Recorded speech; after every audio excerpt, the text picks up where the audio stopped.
takk jigéen joo xam ne moo la mag daanaka lu ëpp ci ñun buñ ko defee day xaw a yéeme ci ñoom ñenn ñi waaye nag ña ca des moom di layee yonent bi alayhi salaatu wasalaam di wax ni yonent bi moo ko njëkk a def ndax kii nga xam ne mooy soxnaam si di Xadija moom moo ko magoon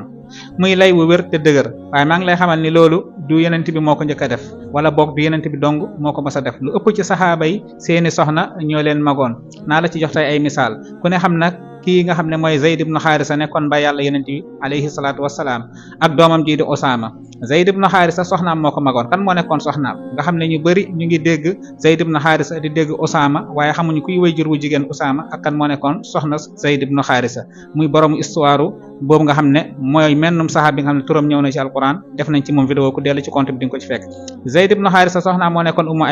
Ummu Ayman nag mu ngi tuddoon Baraka bintu Saalaba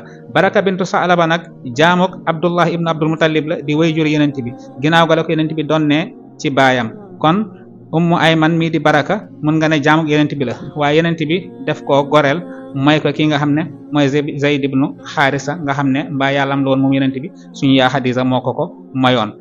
Zayd ibnu Xaarisa nag lu jiitu Ummu Ayman di nekk soxnaam am na ci kim nekkoon moom Ummu Ayman ki nga xam ne moom la ñuy wax Ubayd ibn Amr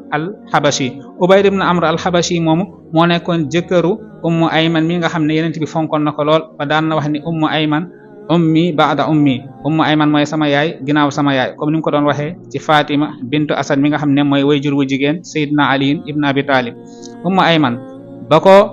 mu nekkee ci suuf kilifteefu Ubayd ibn Amr jural na ko benn doom ju tudd Ayman doom jooju lañ koy dàkkantale moo tax ñu naan Ummu Ayman doomam jooju nag mu ngi génne àdduna maanaam mu ngi faatoo ci xare Xunayn Ummu Ayman moo mujjee nekk yaayu Usaamat ibnu Zayd ginnaaw ba mu bàyyeekoo ci Ubayd ibn Amr mu daal di sëy ak Zayd ibnu Xaarisa ci la ko juralee doom ji di Usaama ibnu Zayd nga xam ne yonent bi fonkoon na ko lool mu nekkoon jàmbaar lool moom tamit Ummu Ayman moomu histoire am lu yéeme la te it ku bëri woon ngeneel la ndeysaan ba muy gàddaay di dem Medina moom dong moo yóbbu boppam gàddaay ci naaj bu tàng jër nettali nañ ñi ndeysaan ba mu demee ba ci digg naaj bi ci digg yoon wi mu nekk ci tàngoor gu metti lool dafa jékki-jékki rek dégg turam mel ni am ku koy woo ci kaw asamaan si ba mu téeñee fekk mu ngi mar lool benn baagu ndox daal di koy tiim ci la naan ba màndi nee nañ boobu la gëj a mar maanaam Ummu Ayman musul mar ngir barkeb baag boobu nga xam ne moo ko daboon ci yoon wi Ummu Ayman nag cosaanam ca Xabasa la Xabasa mooy Éthiopie kon Ummu Ayman suñu mbokk nit ku ñuul la woon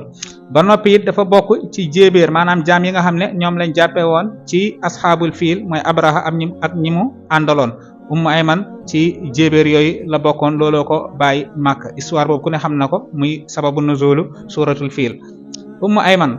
yonent bi fonkoon na ko fonk goo xam ne ndeysaan daan na dem di ko ziyaara ji saxaaba yi tamit ginnaaw yonent bi ba mu lakkoo daan nañ dem di ziyaara ji Ummu Ayman di ko seeti ca këram waaye Ummu Ayman ndeysaan dundul lu yàgg ginnaaw yonent bi ndax ginnaaw Fatima Ummu Ayman mooy ki njëkk a fekk yonent bi ci njabootam gi ci ñi nga xam ne ñoom ak yonent bi ñoo bokkoon benn kër kon mbokk yi kooku mooy Ummu Ayman di wayjur Usaama ibnu Zayd di soxna Zayd ibnu Xaarisa nga xam ne moom moo magoon Zayd kon lii mën nga ne takk soxna su la mag yàgg na ci àdduna yàgg na ci lislaam te it nag di yonent bi rek mooy ki ko musa def kon nag la ba asabihi lu ëpp solo rek mooy na nga méngoog ak ngay takk yàlla suñu borom boole leen te sëy bi jaamu yàlla képp lal ko intérêt bañ koo lal wasalaamu aleykum